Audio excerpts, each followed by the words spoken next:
Hello बच्चों, कैसे हैं आप सब। आई होप आप सब बहुत अच्छे से होंगे। बेटा, हमारा आज का जो टॉपिक है वो है परहित सरिस धर्म नहीं भाई अथवा परोपकार। अब परोपकार सुनते ही हमारे दिमाग में क्या बात आती है? किसी के लिए उपकार करना, किसी की सहायता करना।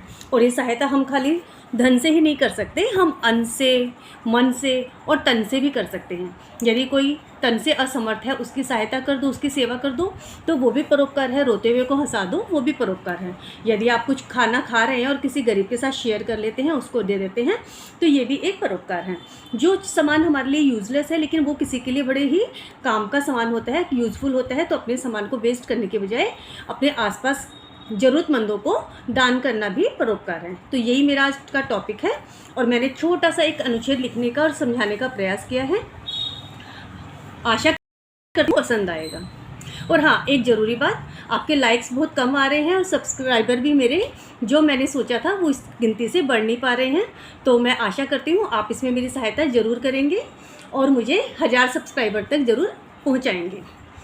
गर्ज परोपकार हम कर ना सके तब तो निरर्थक है जीवन, वसुधा पर आगमन सार्थक होगा, जो हम करें परहित का आलिंगन। ये तो हमारा स्लोगन, इससे सुंदरता बढ़ जाती है हमारे अनुच्छेद अथवा निबंध की।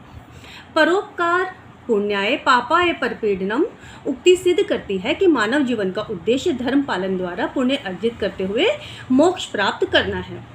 आपको पता है, हम चाहे कम जिए या ज़्यादा, लेकिन हमें अंत में मरना ही है, मृत्यु को प्राप्त होना ही है। लेकिन मृत्यु को प्राप्त करने के बाद हमें मोक्ष प्राप्त हो जाए, कुछ अच्छे कार्य हमारे खाते में चले जाएं, इससे अच्छी बात और हमारे लिए क्या हो सकते हैं।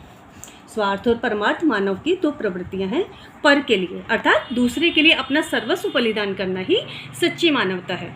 प्रकृति भी हमें परोपकार का संदेश देती है। नदी, वृक्ष, बादल सभी परहित के लिए कार्य करते हैं। परहित के कारण ईसा मसीह सूली पर चढ़ गए, सुकरात ने जहर पिया और गांधी जी ने गोली खाई। हमारी संस्कृति का मूल आधार ही त्याग और बलिदान रहे हैं। तुम्हारे पास धन है तो निर्धन की सहायता करो, शक्ति है तो निर्बलों का सहारा बनो, ज्ञान है तो उसका प्रकाश फैलाओ, तभी सच्चे मनुष्य कहलाओगे।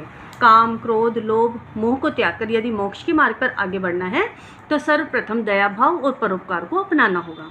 भारतीय संस्कृति का आधार ही दधीची का अस्थि दान, रतिदेव का अन्नदान और शिवी का अपने शरीर के मांस का दान है। अतः प्रत्येक मानव को स्वार्थ भावना को छोड़कर वसुधैव कुटुंबकम की भावना को अपनाकर जन कल्याण के मार्ग को अपनाना होगा। परहित करने में कैसा अनूठा सुख मिलता है, यह परोपकार करने में ही अनुभव होता है।